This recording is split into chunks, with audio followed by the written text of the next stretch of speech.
It's Monday night. It's November 20th, 2023. And since it's Monday night and since it's 6:30 Eastern Standard Time, you know what that means. It's a brand new episode of the Tan and J-Man Show streaming live on the ISC Sports Network as well as the ISC Sports Network YouTube channel and their Twitter/X page and on the Tan and J-Man Show Facebook page. And if you're listening to this podcast on your favorite audio podcast platform, please hit that subscribe button and give us a rating and review. Really helps us out a lot. I'm Tanner Lee, co-host Josh, the J-Man Mutt, just woke up from a nap and he's ready to rock and roll. I did. I could go back to sleep for about 6 hours, I bet. That's how I was about 2 hours ago. I just kind of hit a wall all of a sudden. I'm like, I'm really sleepy. But yeah, it's a nasty day here, and it's Central Time. It gets dark at 4:55 now, so just one of those days. I'm ready to get these next 2 days out of the way so I get the rest of the week off. Yes, it is Thanksgiving week, so happy early Thanksgiving to all of our listeners and viewers. Hope everybody eats a ton of food on Thanksgiving. It's the one day to throw the diet out the window. Just go I'll eat wild. a bucket that I will eat a ton of food. I believe that bucket. But do you have a birdie or bogey trivia question ready for me tonight? I am 4 strokes down. I pretty much need a miracle to get back in this thing. You got a shot. I will. I don't want to say you should get it, but you got a shot. And you might have seen it yesterday. Josh Allen now has the most touchdowns by a quarterback through the first 6 seasons of a career. What 2 quarterbacks has he passed this season? I did not see this. That's a really good question. Yeah, Josh Allen. I hate quarterback questions. They're tough. I'm not gonna give you a hint. No, don't give me hints. 1 for a par, 2 for a birdie, and 0 for a bogey. Birdie Bogey is brought to you by Arlington Public House. Arlington Public House is upscale cuisine and a casual atmosphere located at 703 Main Street in Rochester, Indiana. Let's see. This Wednesday night, November 22nd, come and start your night of partying off with great food and Ike and Dave from 6:30 p.m. to 9 p.m. Don't miss out on great live music at the Arlington Public House on Wednesday. So yeah, what do they call Wednesday? I know it's Black Friday, Blackout Wednesday, isn't that what the night before Thanksgiving's called? Yeah, the most popular night to go out to bars and stuff. Yes, because usually that's the night where a lot of people you haven't seen for a while are back in your town, for getting ready for family Thanksgiving. So. Yeah, which makes sense. But as always, Monday night, $2 whole smoked wings and $1 off domestic brewskis at Arlington Public House tonight. So get some grub and some drinks. Get some grub. And you might as well get some veggies while you're there, too. You might as well just grab yourself some veggies as well. Well, you want to get the On This Day segment going? Real quick, start the program because we have a lot to go over tonight. I will educate you here real quick. On this day in 1866, French inventor Pierre Lellement patents the rotary crank bicycle. Rotary crank bicycle. Yeah, I don't know what a rotary crank bicycle is, but the Frenchman did something well.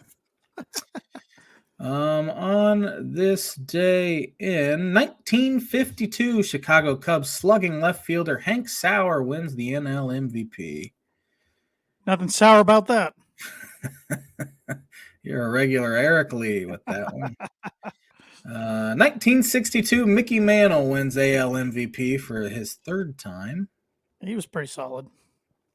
On this day in 1966, the Dallas Cowboys sacked Pittsburgh's quarterbacks. It must have been multiple quarterbacks.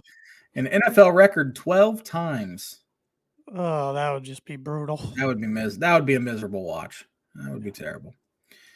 On this day in 1969, Brazilian soccer icon Pelé scores his 1,000th career goal. Yeah, Pelé was pretty darn good. Pretty good. We are big soccer fans. Huge. On this day in 1977, Steve Largent begins NFL streak of 177 consecutive games with a reception. That is absurd. Yeah. Is he the greatest Seahawk of all time? Yes. I can comfortably say yes. He's the most well known in Queen the domed it. olden days, anyway. But Yep. on this day in 1977, also in 1977, Walter Payton rushed for a then NFL record 275 yards. Sweetness. One of the best ever. I saw a guy wearing a Walter Payton jersey yesterday. No. On this day in 1985, New York Yankees and Evansville native Don Mattingly easily wins AL MVP. I've never seen it say easily wins. I wonder what the vote count was. Must have been, it didn't say unanimous, but it said easily. Yeah. On this day in bunch of MVPs. Who won the NL MVP on this day in 1991?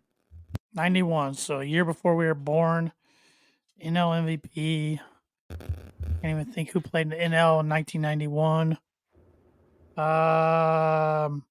Darryl Strawberry. I have no idea. I could give you 100, maybe 1,000 guesses, and you would not have gotten it right. Terry Pendleton. Never heard of him. Yeah. Are you hearing static on my end? Just started to. Okay.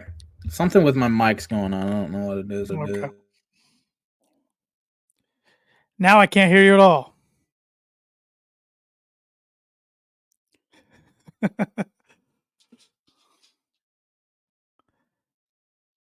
I cannot hear you. We're having some technical difficulties, folks. Gotta love live television, live podcasts. Josh is trying to fix his mic. I don't have the On This Day up, or I would bring it up and read it myself. I still cannot hear you, Josh. Try not to read lips, everybody.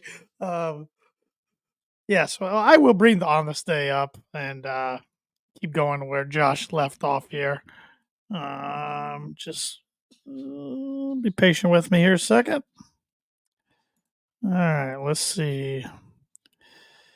So we left off at 91. Let's see if we have anything else good here. A lot of college football stuff with the rivalry week coming up. On this day in 1997, Philadelphia Flyers Eric Lindros tried to bite San Jose Sharks defenseman Marty McSorley. I love that I get to say Marty McSorley on this podcast because I do another podcast and Marty gets brought up a lot.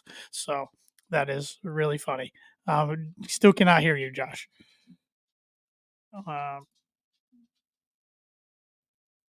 Your mic was muted. I unmuted you, but I can't. Nope, I can't hear you. Let's see here. On this day in 2000, Bobby Labonte won the 52nd NASCAR Sprint Cup. He went on to have a pretty good career as a NASCAR driver. He drove fast and turned left really well. Let's see here. On this day in 2006, Jimmy Johnson won the 58th Sprint Cup. I believe he won 6 of those, if I'm not mistaken, in his career. One of the best to ever do it. No, excuse me, he won 7 of them because on this day in 2016, he won the Ford EcoBoost 400 at Homestead Miami Speedway to claim equaling 7th Sprint Cup Series record. Dale Earnhardt and Richard Petty also had 7.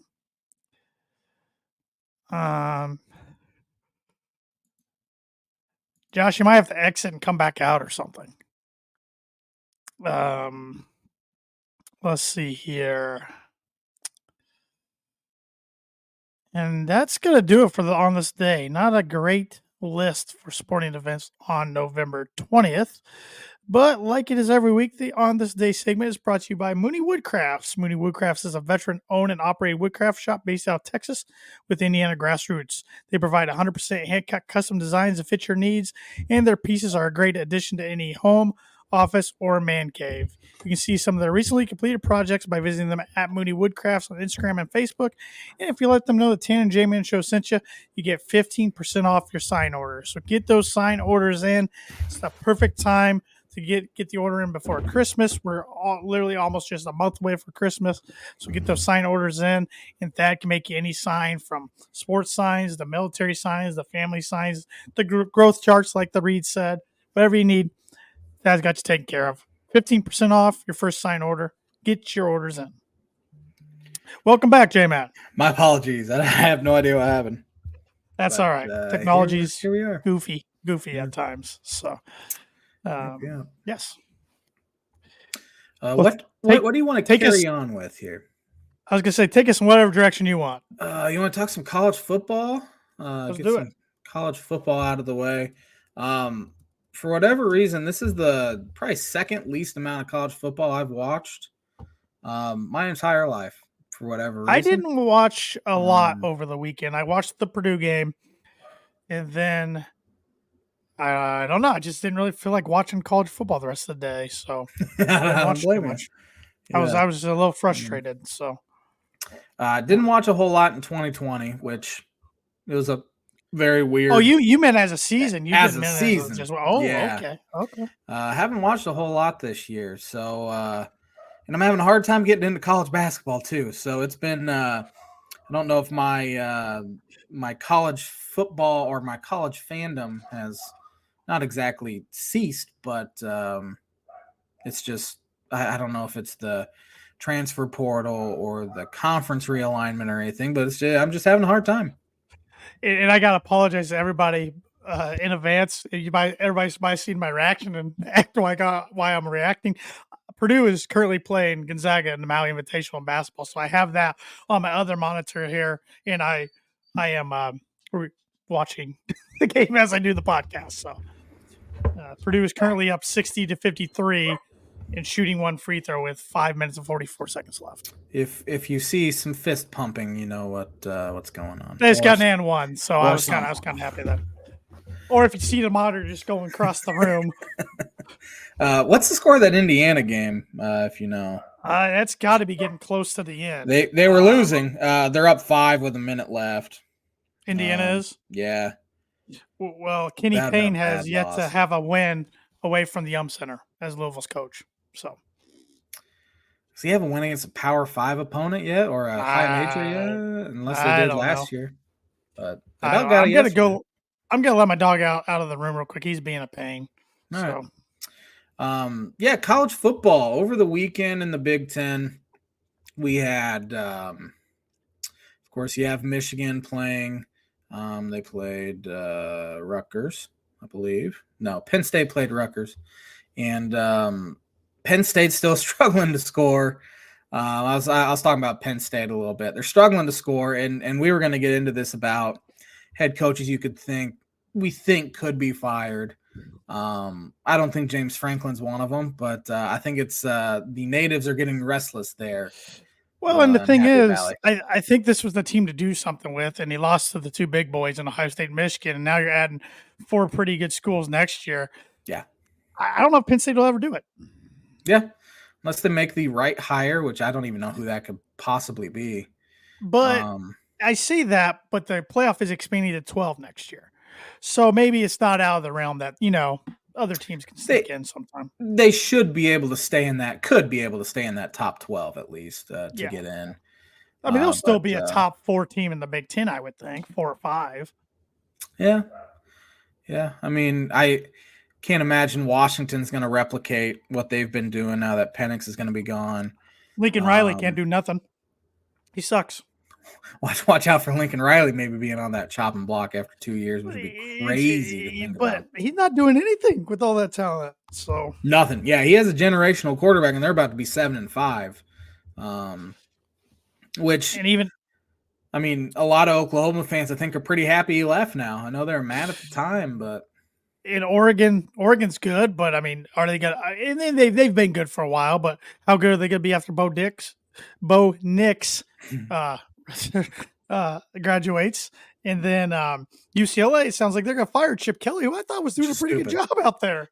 Yeah, I don't understand. He took over a dumpster fire that had been left there and built them back up to be pretty good. They were good last year and they're solid this year. Yeah, I wonder. They don't have fan support out there really for either of the LA schools. No.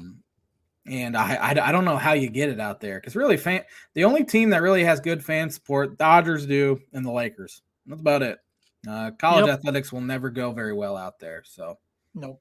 it's But kind of a tough place. Round the Big Ten, Michigan survived a scare from Maryland. Yeah, they did. Ohio State killed Minnesota. Michigan State won at Indiana, and actually really Indiana's finding themselves some entertaining games lately, especially if you don't care who wins and you're just watching. Purdue lost to Northwestern. Now Northwestern is bowl eligible, which is what a story. That's crazy. There. Unbelievable. Nick Braun is the or David Braun, not Nick. Jeez, David Braun is not the interim anymore. They named him full-time head coach, as they should.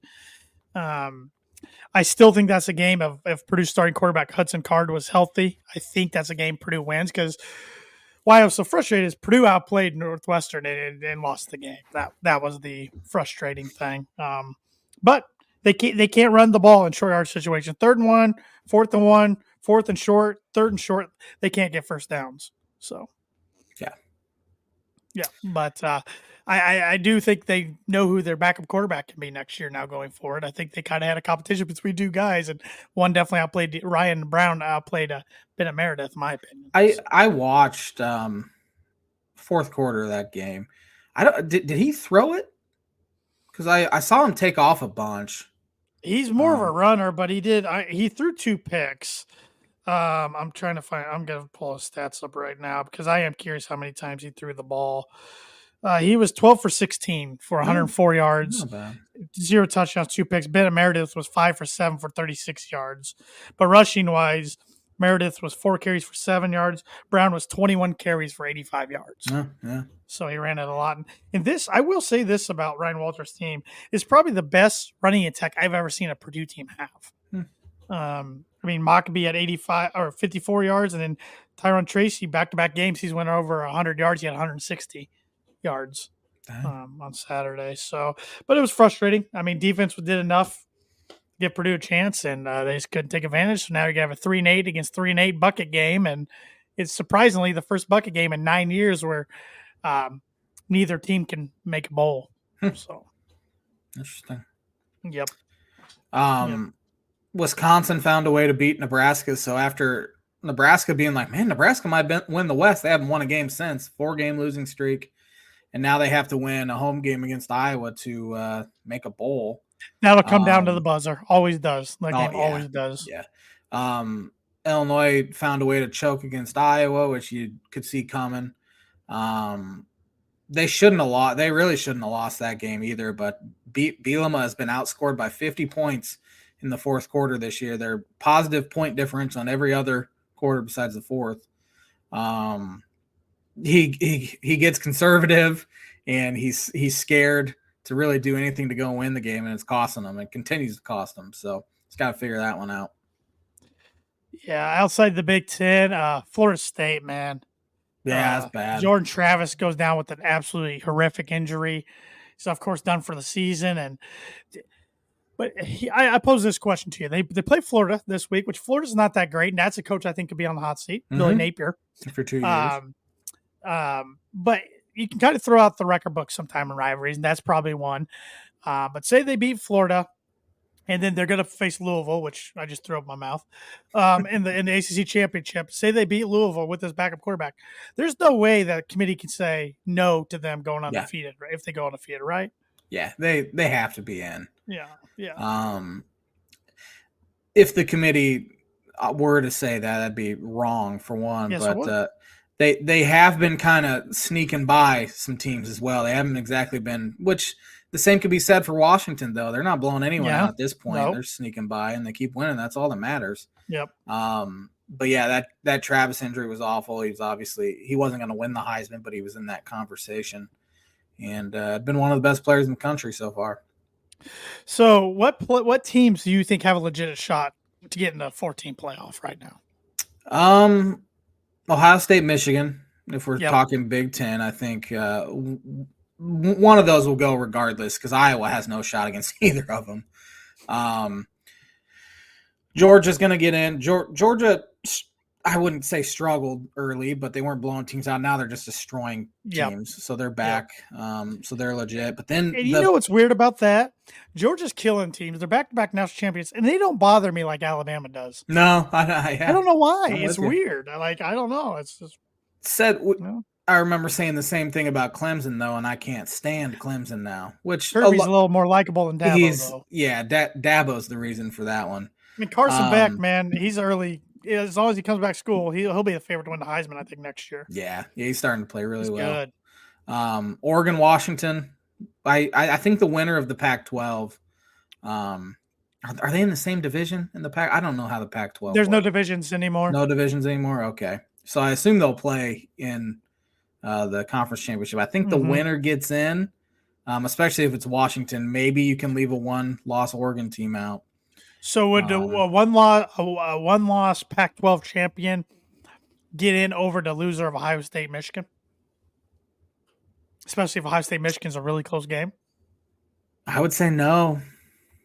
I would say, yeah, should Ohio State or Michigan lose and then Oregon wins the Pac-12, I think they probably take Michigan or Ohio State over Oregon, which is probably not right either, because I think Bo Nix is probably in that top 2 right now for the Heisman, especially after throwing 6 touchdowns in the first half against Arizona State.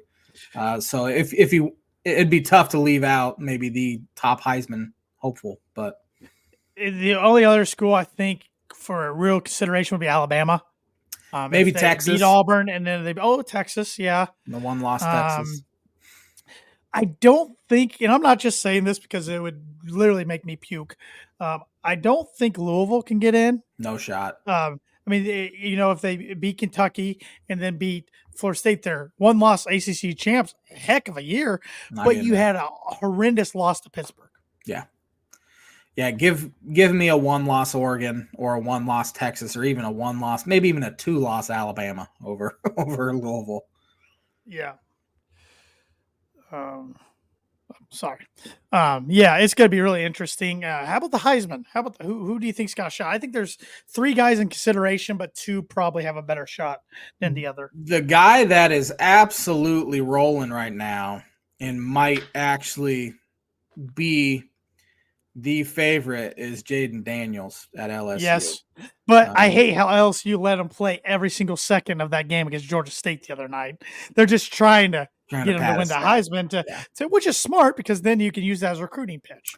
Yeah, I do think it's a 3-horse race, and that's Daniels, Nix, and I think Marvin Harrison Jr. I agree 100%. McCarthy's not there anymore. No.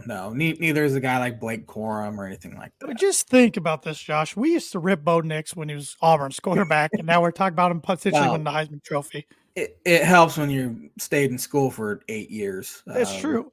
It gets better. Which I saw there's 2 guys Utah's quarterback Risings come back for a 7th year, and then Texas Tech's quarterback Taylor Sal put his name in the transfer portal, and he'd be for a 7th year somewhere. I mean, what are we doing? What are we doing here in college sports? I thought this was a one-time transfer portal. Yep. But it's still the COVID year stuff. I get that. It used to be like, this guy's a 5th year guy. He can come in and play, or this guy's he applied for a 6th year. Now it's a 7th year stuff, which the COVID stuff is drying up now, which is nice. Yes. Because that's what are we doing? A nightmare. But yeah, I'm not even that big of a transfer portal guy, but I've come to accept it. But I accept it for one time. Yeah. If you're going to do it twice, no. Yeah, you don't deserve. This isn't. And everybody, well, it's just like your employer. If you could when you work, you can choose to work wherever you want, and if head coaches can choose to leave, why can't the players? Well, I think they can do it once. Yeah. Then after once, it just gets too crazy. There's got to be a line. This can't be semi-pro. Yeah, it's getting closer to semi-pro every day. It can't be free agency, and that's probably part of the reason why I've had a hard time getting into college football. I just don't know players anymore, or teams they're on, or. Well, and that's the thing, like, and of course I still want Purdue to win the bucket. Don't get me wrong, but I'm like, get the win, get some positive momentum going to off season. But is there really such thing anymore? Not anymore. Because you got to make sure you got to keep your key guys. You got to have some guys leave. You got to go get. It's just a new team every single year anymore. It's just the new age of college football and college sports, really. Yeah. Yeah, you got to re-recruit your players, and before you even worry about adding on to your high school class or going out into the transfer portal and trying to get guys, you got to re-recruit your players. It's I'm sure the coaches absolutely hate it, which is probably why guys like Jay Wright got out. Boeheim Yep. was forced out. Coach K didn't want to stick around any longer. But Yep. Purdue is going to win over Gonzaga. They're up good one. 12 with 40 seconds left. Yeah. So we were they had talking a pretty before the good show. second half. This is like the least notorious Gonzaga team because, like, it seems like the past 5 years they come into the year ranked in that top 3, and now they're ranked 11th. So 11th. Yep. which So is really Purdue will good. play number 7 Tennessee tomorrow night. Can't And escape Gonzaga them. will get Gonzaga will play Syracuse. So Yeah. Tennessee beat Syracuse earlier today. And then on the flip side, you got Kansas and Chaminade, and then Marquette and UCLA play too. So. Did Purdue didn't really have great success against Hunter Dickinson, did they? At least in Michigan, they didn't. Not in Michigan. They beat him last year in Mackey. I think the year before too. I think. I'll say, you get to see your old buddy Hunter. That'd be if they can get there to Kansas on Wednesday, 1 against 2 in the country. That's a pretty big cool game. That'd be pretty Yeah. cool. Yeah, this is one of the more We'll loaded Maui fields I can remember. Yep, we'll see. So back to college football, though. You want to pick some games? Yeah. I'm in agreement. I think Bo Nix. I keep wanting to say Bo Nix. Bo Nix Nix is going to probably win the Heisman. Yeah. I beat you in Pick'em this week in both NFL and college. Thanks, Northwestern. But starting Friday afternoon, we have Iowa at Nebraska. Oh, the nation will be watching this one. Actually, the nation probably will be watching this one. Honest to God. There is an NFL game on Friday. Yeah, well, it's a good team against a team that's just put together by Band-Aids at their quarterback. The NFL is king, though. It is king. No, you're right. You're right. It is king. It is king. I'm taking the Hawkeyes for 6. Oh, man. Switching it up. Give me Nebraska for 3. I keep picking against Iowa, and they should they should be like 6-6. I was texting with my uncle, who's a huge Iowa fan, over the weekend. He goes, "It's so embarrassing that we're going to be in the Big Ten championship game." I wouldn't care. I'd ride that horse till the end. Nebraska for 3. Penn State at Michigan State. This is my 7-point. This is a Friday night NBC game. Michigan State's had so many night NBC games this year. Penn State for 7. It's my 7-pointer as well. Penn State. The game, Ohio State at Michigan. This has been the Fox Big Noon game since week 1. I mean, they put it way in advance. I'm sure it's always at noon. It's always at noon usually. Undefeated. It's amazing how many times we've seen these teams clash undefeated over the years, and I really think both fan bases kind of take it for granted at times. Yeah.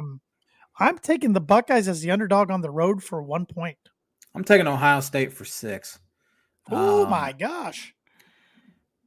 I hate Michigan. I like Ohio State more than Michigan now.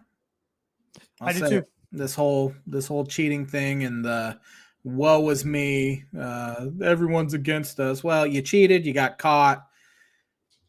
You accepted the penalty because evidence continued to mount against you, and then free Harbaugh shirts. Yeah, I hate it. Ohio State for 6. Indiana at Purdue. Purdue, I think last I checked, like a 2-point favorite, so it was a legit toss-up pretty much. Ryan Walters did say today he expects Hudson Card and Nick Scorton, who's one of their best defensive players, both to be available. They both were not against Northwestern, so that will help. I can't pick against Purdue in the bucket game. Purdue for 3. I have Purdue for 1. I think Purdue should win fairly easily. I don't know. I wouldn't say fairly easily. IU has been playing better of late. At least they've been playing close games. They haven't been winning them, but except Wisconsin. I don't think Tom Allen's going anywhere. I'm sorry, Hoosier fans. I don't think he is. Yeah, I don't think so either. Northwestern at Illinois. Illinois needs it to make a bowl. I have the Illini becoming bowl eligible. Illini for 2. I have Illinois for 4. They should be. They're favored. They should beat them. I think Northwestern getting that monkey off their back to get to a bowl after all that stuff. I think they come out. They don't have much play for this week, so maybe I don't know. Illinois. They got the Abe Lincoln hat or trophy or whatever it's called. Land of Lincoln trophy. I don't know. Illinois has destroyed them each of the past 2 years by 40 points Yeah, each time. So maybe they want to come out and get there you rid of go. them. But Wisconsin at Minnesota. This is for the Paul Bunyan Axe. Minnesota Minnesota's needs it terrible. to become bowl eligible. So's Wisconsin though. Yeah. Wisconsin is in bowl eligible now. I got Minnesota at home for some reason for 4. I don't know I have why. Wisconsin for 5. I think. I kind of figured who you're gonna pick, and I'm like, I'm going to go opposite in a lot of these and see if I I can win. think as of right now, I think Minnesota's the worst team in the Big Ten. Wow. With the way they've played down the stretch. I mean, Purdue killed them. Yeah. Indiana's Ohio been in State all these killed them, close of course. games. But yeah. Maryland at Rutgers. I got Rutgers for 5. I have Rutgers for 10. Rutgers for 2 this week. I think they get it done. But top 25 matchups, we have what's that called? Ole Miss at Mississippi State. The Egg Bowl. Egg Bowl, that's right. Who you got winning that one? Ole Miss. Mississippi State's awful. We have. Which do you think Chip Kelly could go there? To where? Arkansas? Not Arkansas. What am I talking about? Mississippi State might be a good fit for him. Yeah. I just read Arkansas. That's why. Well, their job should be open too. Should, but it's not. Their AD said that Pittman is coming back. Okay. Probably the second best matchup this weekend because there's not really that many great ones. It's rivalry week, but a lot of these rivals aren't even. I mean, one of them's ranked and the other's not. Number 11, Oregon State at number 6, Oregon. I'm sure Oregon State's not 11 now. Civil War, as they call it. I'm taking the Ducks. Yeah, give me Oregon. Bo Nix has thrown 35 touchdowns, only 2 interceptions. I think he wins the Heisman after seeing those. Kentucky Wildcats at the Fighting Jeff Brahms. It's at Louisville, you said? Yes. I'll take Louisville. Give me Louisville. Jack Plummer needs 1 touchdown to hit 20 on the year. Can you believe it? What's even harder to believe is they came out with the Broyles semifinalist list today, which goes to the nation's best defense coordinator. Ron English made the list. He was so bad at Purdue the last 2 years. Whatever. Number 4, Florida State, Jordan Travisless at Florida. I will take the Noles, but I bet it's a close one. Yeah, Florida State 6.5-point favorites. Florida needs it to make a bowl. It's only year 2 for Billy Napier, but if they miss a bowl, I think they're done, or he's done. The fall, man. The fall of. Last one here: North Carolina at North Carolina State, both 8-3. Ooh, give me the Wolfpack. Yeah, give me NC State at home as well. They are underdogs at home, which is kind of surprising, but give me NC State. Any other college football talk? I just can't believe it's the last week of the season already, regular season. It's do you think any Big Ten coach gets fired? No. Obviously, Michigan State's going to be open at the end of the year, but I think Tom Allen's the only one that could, and I just don't see it happening. Agree. Yeah, Allen's the only one that I think that could, but I don't see it happening either. I think there's good. Just got there. Fickle just got there. So I think Fleck could maybe get a little warm, but maybe. I don't know what the expectations are there. That's a tough place to win at too, and he's done a pretty dang good job. So he's probably pretty secure. But if they go say 2-10 next year, he might be. But anything else college football related? I don't think so. I'm just kind of bummed that it's last week of the season. My team's 3-8, but I've still enjoyed watching college football and watching Purdue. So. Seems like it just started too. I know it. Yeah. I think. Do you want to talk some NFL here? Yes, I would love to talk some NFL. I think you start with the winners. I start with the losers this week. I think you are right. I got to pull up my list here. Let's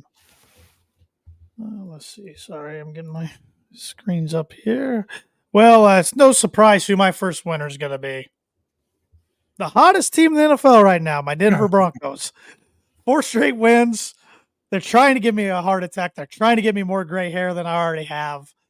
But it feels good to actually care when the game's really close, and it feels like it's a meaningful game, and it feels good to be 5-5. through 11 weeks after starting out 1-5 and losing to your Dolphins by 50 points and giving up 70 points. It's just hard to believe that this team's 500 now, and they've beat some pretty decent teams along the way. Kansas City, at Buffalo, and then even the Vikings, who are in the playoff picture. So they did beat Green Bay, who's not very good. Yeah. But they're not getting it done pretty. It reminds me of the Tim Tebow year for sure, but a win's a win at the end of the day. I don't care how they got to do it. Yeah. And you look at the AFC playoff picture. Jumbled mess. It is, and Denver's only a game back of a terrible Steelers team that I think will start to flatline. The Browns are 7-3, and they come to Denver, so this is a big one this week. Which the Browns got great defense, but I think Denver's defense might be able to rattle the rookie quarterback a little bit. Yeah, Cleveland without their starting quarterback and star running back. Buffalo should get in. They're a good team. I will say it. But then you have Cincinnati Bengals with backup quarterback now.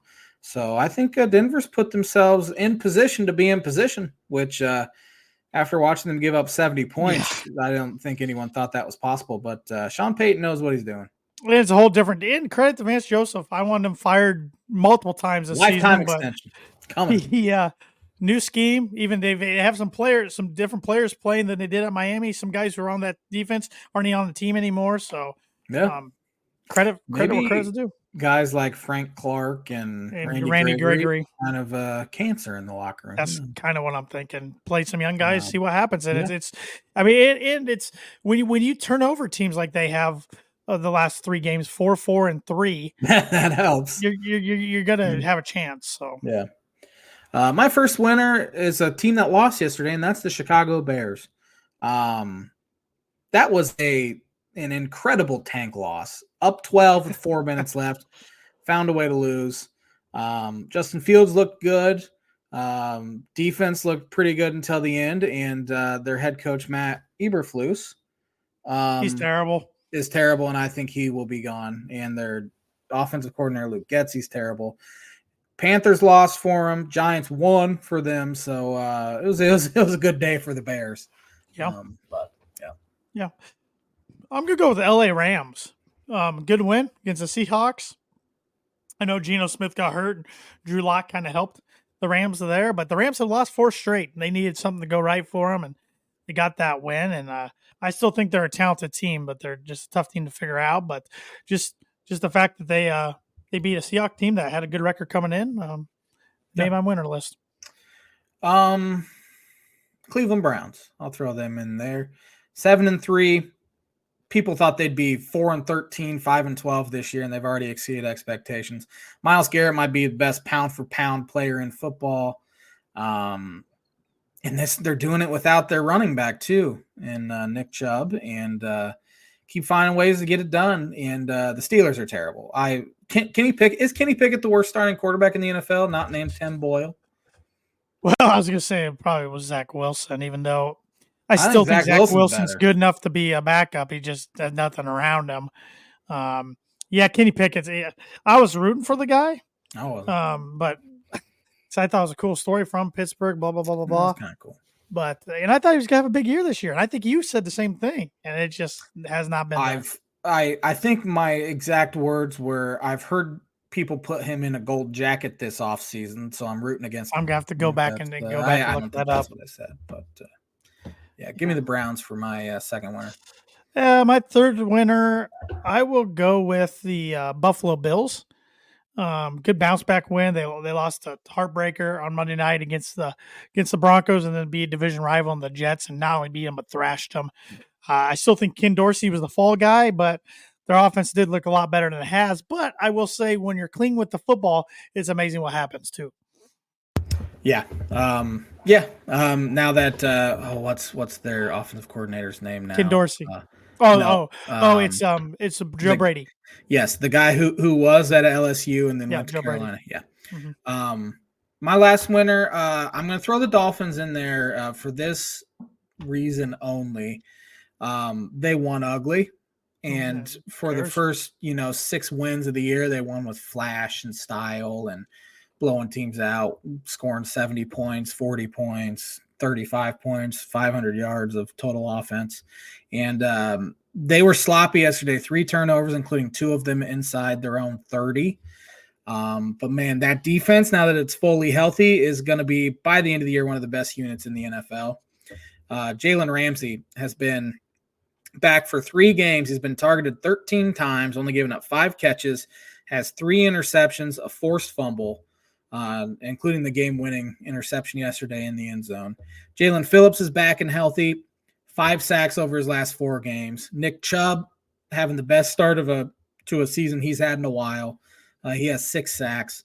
Javon Holland, he's the number 1 rated safety in the NFL, according to Pro Football Focus. David Long, number 1 rated run-stopping linebacker in the NFL, according to Pro Football Focus. Xavier Howard's playing the best football he's played in 2 or 3 years. So the defense will keep him in every single game, which was not the case earlier in the year. And, the offense is going to score enough points. So I think winning ugly was something they needed to prove, and they did it yesterday. So they're my last winner. They did. Yes, they did. I think the biggest loser of the week, I should say, is the Cincinnati Bengals. The loss wasn't that big of a deal, honestly, but losing your star quarterback in Joe Burrow, who should start getting some injury-prone kind of talk about him like some other quarterbacks do, because now he's missed half of his rookie year. He hurt his calf and missed all preseason to start the year, looked terrible the first 3 or 4 games because he didn't have a preseason. And now he has this wrist issue that he has surgery on. So pretty big, huge loss for the NFL as a whole, because they were expecting the Bengals to, be Super Bowl contenders again. But I am going to call them done. Yeah, they're done. They're done. Current juncture. They're done. Maybe if the trade deadline wasn't around, they could have went and got like Ryan Tannehill or something. They'd give themselves a chance, but no, they're done. They're done. I'm going to kind of piggyback off that, and I don't have a team as my first loser, but I just have a category: quarterback staying healthy. Yeah. We've seen so many quarterbacks go down this year, starters in particular, go down for long periods of time, if not season-ending injuries, and not sure what the cause of that is. They make up all these rules to protect the quarterback, a few more than I think are needed, but I don't know. It's just been one of those crazy years. The NFL's been so unpredictable this year. Yeah. I think luck is going to go into whoever wins the Super Bowl. They're going to have luck on their side. I think quarterback play is at the lowest it's been in decades. There's 5, 6, maybe 7 really good quarterbacks. Well, I really think, sorry to cut you off there. I really think that right now we're seeing stats are great and all, but being clean with the football is more important now than ever before. Yeah. Just not turning it over. Yeah. We grew up with the Manning brothers and Brady and Ben Roethlisberger and Rivers and Favre, and we Breeze. just and Breeze. Yeah, Breeze. How could I forget Breeze? He has all the records. Now we have one guy I would consider like a superstar, and that's Pat Mahomes. Which you have on our fantasy matchup tonight, you son of a gun. Yeah, I think I need 15 or 16 points. Yeah. Should be able to do it. We'll see though. My second loser, the LA Chargers. Even as a Bronco fan, it's painful at times to watch. Painful to watch. It is absolutely pathetic. They are. They find ways to lose, which we've been saying this forever. But Herbert makes a fantastic throw, and the guy just drops it. And that would have put him in field goal range. They would have tied it at least. I've been on record saying how unclutch Justin Herbert is. Yesterday wasn't his fault. The week before wasn't his fault. But man, do they play some great games. Well, they do. Because they're always close, but they are always the team coming out on the losing side. And now you have Brandon Staley ripping to shred a reporter who asked him if he was going to continue to call defensive plays, which that's usually a sign that you're maybe have 1 or 2 weeks left in you before you're fired. And I'm honestly surprised he hasn't been fired yet. Yeah, I can't stand the Chargers, but it is painful to watch because I couldn't imagine being a Charger fan. Oh man.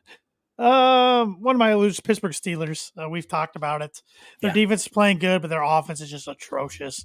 Can't get anything going. You're not going to win games scoring 10 points. Yeah. I saw a video clip of Kenny Pickett. Each throw Kenny Pickett made that was across the first down line or more than 10 yards in the air, incomplete on every single one of them. It was pretty pathetic to watch. And honestly, you could see it starting week 1 against San Francisco, how bad he was going to be. Right.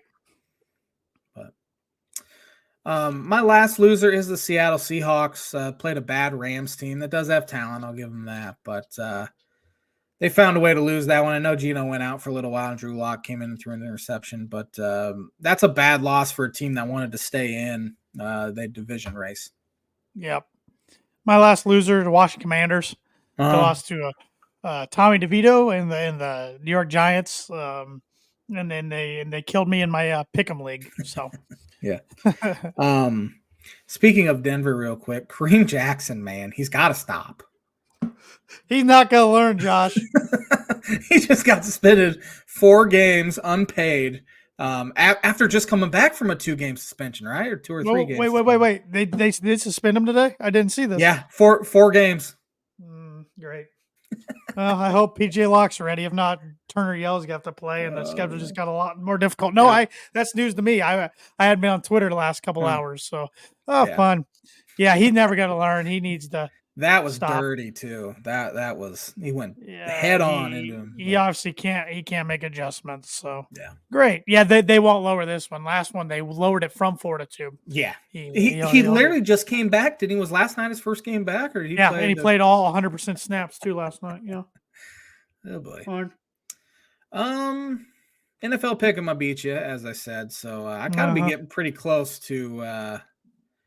Well, not even close. We got like 8 weeks left. What am I talking about? Love Thursday football on Thanksgiving. 3 games. So we have the Green Bay Packers at the Detroit Lions. And the Lions are good this year, so it's actually going to be enjoyable to watch. Yeah. They survived a scare yesterday from the Bears, so they get another in-division rival in-division rivals know each other better than anybody. You play them twice a year. Packers starting to play better, but give me the Lions for 15. I have the Lions for 15 as well. Detroit's always tough, regardless of how bad they are on Thanksgiving Day. But this is a really good Detroit team. So Lions for 15. Washington at Dallas. This is going to be a killing. And Dallas has such a sweet spot right now in their schedule. Cowboys for 16. Cowboys for 16 as well. San Francisco 49ers at the Seattle Seahawks. I like the Niners on the road here, even with Gino playing, which was announced he's going to. Niners for 10. I have the Niners for 9. Miami Dolphins at the New York Jets. Yeah, Black Friday game. Dolphins for 12. I have the Dolphins for 8 if they can't beat Tim Boyle. Tim Boyle in college at UConn, 12 touchdowns to 26 interceptions. In the NFL, he has 3 touchdowns and 9 interceptions. I am nervous about it, though, because the Jets' defense is good and Tua has struggled against no, he hasn't really struggled against the Jets, Steven. Timmy's going down, and T-Money Wiggles coming in to slaying it all over the. It wouldn't surprise me. New Orleans Saints at the Atlanta Falcons. Oh, this game's gonna be trash. Saints for 3, and I'm really not sure why. I have the Saints for 7, and I'm really not sure why either. Pittsburgh Steelers at the Cincinnati Bengals. I was just ripping the Steelers offense, but I'm picking them to win for 2 because I just don't think Browning can get anything going for the Bengals. I'm sticking with the Bengals for 4. I think Pittsburgh is bottom 2 or 3 team in the AFC, and they're 6 and 4. Carolina Panthers at the Tennessee Titans. Yeah, Panthers are Frank Rice probably ended up getting fired, even though he probably shouldn't. But their GM and owners aren't very good there in Carolina. They're not patient. They're terrible. Give me the Titans for 11. I have the Titans for 10. Carolina's owner, David Tepper, he inserted himself and forced them to trade up to number 1 overall. Forced them to take Bryce Young. Bryce Young. I do it every single week. Bryce Love used to play for Stanford. He's a running back. Every single week. Titans for 10. Tampa Bay Bucks at the Indianapolis Colts, who are right in the thick of things as well. Yeah, Colts coming off a bye week. Give me the Colts for 6. I have the Colts for 3. Do you think, speaking of Buccaneers, do you think Raheem Morris, do you think he keeps his job? Probably not. I think he gets one more year. I think he's close. Maybe. Not Raheem Morris. Head coach. Todd Not Bowles. Raheem Morris. Todd, Todd thank Bowles. you. I get those Yeah. two confused. Yep, thank you. Yeah. I was thinking. I think Raheem Morris is on staff though. He might be. I don't know. Yeah. He probably gets one more year. New England Patriots at the New York Giants. It's going to be awful. I think the Patriots will be looking for a new head coach. I do too. Not sure about the Giants. I am taking the Patriots for one. I'm taking the Giants for one. I'm rolling with that Italian Tommy DeVito there in New York. You're Illini. My Illini. Looks like the Sopranos character out there. He's starting to get a pretty big name, mainly because he plays for the Giants and he's right super Italian. Jacksonville Jaguars at the Houston Texans. I'm taking the Jags for 9. I'm taking the Texans for 6. I don't believe in Trevor Lawrence at all. CJ threw 3 picks yesterday. Finally had a little rookie struggle, but they won. Yep. Cleveland Browns at the Denver Broncos. I'm taking the Broncos for 4. I'm believing in that Mile High Magic right now, and for some reason, Russell Wilson turns into Tim Tebow in the fourth quarter. I'm taking the Broncos for 5. I'm actually more confident. Oh, there's the kiss of death. Yeah, I know. You're lucky I didn't book it. The LA Rams at the Arizona Cardinals. Rams for 5. I have the Rams for 2. Kansas City Chiefs at the Vegas Raiders. Chiefs for 13. I have the Chiefs for 14. Buffalo Bills at the Philadelphia Eagles. Eagles for 7. I have the Eagles for 13. Baltimore Ravens at the LA Chargers. Ravens for 8. I have the Ravens for 12. Chicago Bears at the Minnesota Vikings. Vikings for 14. I have the Vikings for 11. It's going to do it for picks. Yes. I have not done a bucket yet, and I will do that real quick. Purdue will win the Maui. That is my that is my bucket. So I'm very sorry to do that to you, T-Dog. But yeah, you are. I see it in your face. J-Man's Bucket Prediction of the Week, brought to you by Indiana Farm Bureau Insurance Agent Travis Watching for Life, Home, Auto, Business, Renters, Workers' Comp, and Farm Insurance. Contact Travis at 219-869-4561. His email is travis.watching@infb.com. Bucket. Well, my word association segment is Big Ten basketball featured. Yeah. I like what you did last week. So what I did this week is next Tuesday, November 28th, is the Tan and J-Man Show's 7th birthday. No kidding. It is a 7th birthday. So we'll be talking about that more next Monday since we're having a show. I should bake a cake. Yeah, then you're going to eat it and make me jealous because I could bake a cake too, but it would not turn out well. So I like how last week you picked Big Ten football players back in 2012. Well, since the Tan and J-Man Show's first episode was 2016, I went through and picked a random guy on every Big Ten team in 2016. Man, I hated that Illinois team, so I'm excited to see who you got for me. Well, we're starting right with Illinois because we're going alphabetical order. Tracy Abrams. He was there about 10 years pre-COVID because he blew out his knee twice. Bulldog of a point guard. I really liked him, and it's a shame that they weren't better his senior year. Well, they were in the NIT his senior year, but he deserved to at least have one more NCAA tournament appearance. He did go a sophomore year. But. That was an interesting roster. I like that. It's terrible. Malcolm Hill and a lot of Mav Morgan and Khalid Lewis. Khalid Lewis. Yeah, Khalid Lewis was there. Yeah. Oh, he was. Oh boy. Yeah, he was on there. Yeah. Indiana, James Blackman Jr. Bust. Good shooter. Couldn't guard a chair. Seems like Indiana's had quite a few busts. 5-star guys. I'm pretty sure I saw him at breakfast a couple weeks ago. Yeah, he's from Fort Wayne originally, so yeah, we saw him play in that holiday tournament in 2010. Yes, he went to Bishop Lures. Yep. Iowa, Peter Jock. That dude could score. That kind of started Iowa kind of turning it around a little bit. Not turning it around a little bit because they were pretty good previous years with Aaron White and those guys. But from him, it went to Luka Garza, to the Murray twins, to whoever they got now. But they've always had one really, really good player. J-Man killer here, Maryland Mello Trimble. Oh, man. He'd whip his head back trying to get fouls called. Did he ever get better? He was really good his freshman year, and he was really good throughout, but I don't think he got better. No. But, yeah. Michigan, Derek Walton Jr. Good point guard. He got better. Yeah, on some good Michigan teams. Him and Zach Irvin were kind of the duo then. Who else did they have? Mitch Trying to think. McGarry. Or was that two? That was earlier. Okay. Trying to think who their big guy. Oh, like DJ Wilson and Mo Wagner, maybe. Yep. You're right. Michigan State. Aaron Harris. Man, he was transfer, wasn't he, from West Virginia? Mm-hmm. He's from Indiana originally. He blew out his knee at Purdue. Yes, I think you're right. Yeah, I remember that. He was a pretty good guard, though. Mm-hmm. Minnesota, Nate Mason. Good point guard. Him, Jordan Murphy. Those were some pretty good Minnesota teams that Pitino built there. Jordan Murphy was a beast.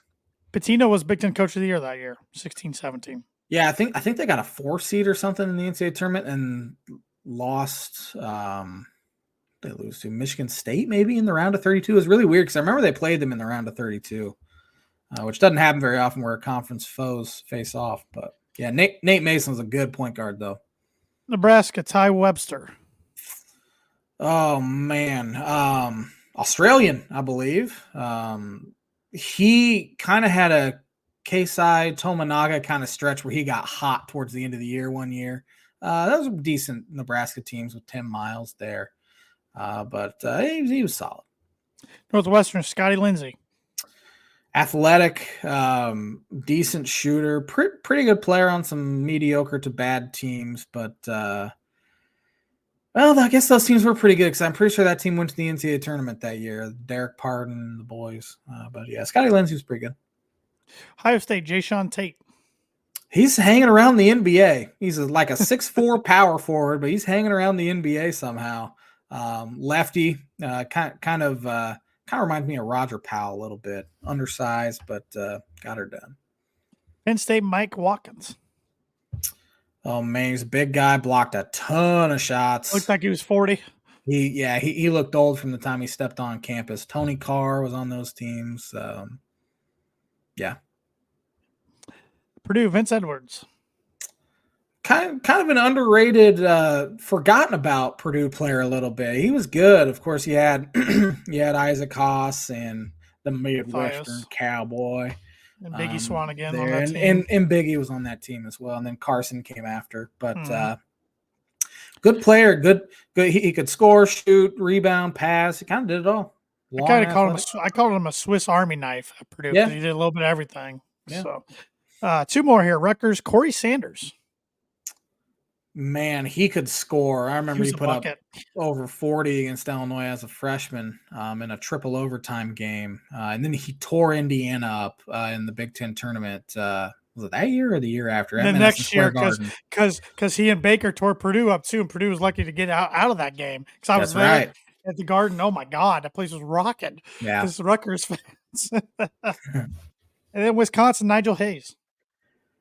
Kind of the same as Vince Edwards a little bit, kind of understated because he played with Sam Decker and Frank Kaminsky, and he was really good as a sophomore, but when he had to become the dude, he wasn't nearly as good. I think Ethan Happ kind of became the dude there, but good player, could really do it kind of all. He could rebound. He's a decent shooter for his size. Pretty good player. And that's going to do it for the Word Association. Thank you. That's going to do it for the Word Association segment, which is brought to you by, like us every week, Performer Print 2 Promo Group. If you're looking for a trustworthy, dependable resource for your next trade show, company picnic, or sales meeting in 2024, Performer Print 2 Promo Group has over 50 years combined experience in promotional products and commercial print. They strive for fast and efficient response to all your print needs. You need to look no further. Let them be your one-source print and promotional company today by giving Barbara Van Weinsberg a call at 574-210-3815. Josh Allen, I wonder if he goes by J-Man. Most losers do. Let's be honest. He has scored the most touchdowns of any quarterback in NFL history through the first 6 years of a career. Can you name the 2 quarterbacks he has passed this year?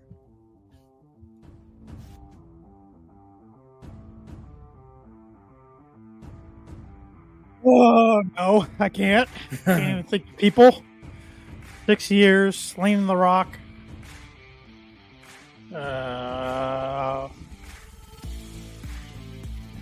6 years, slinging the rock.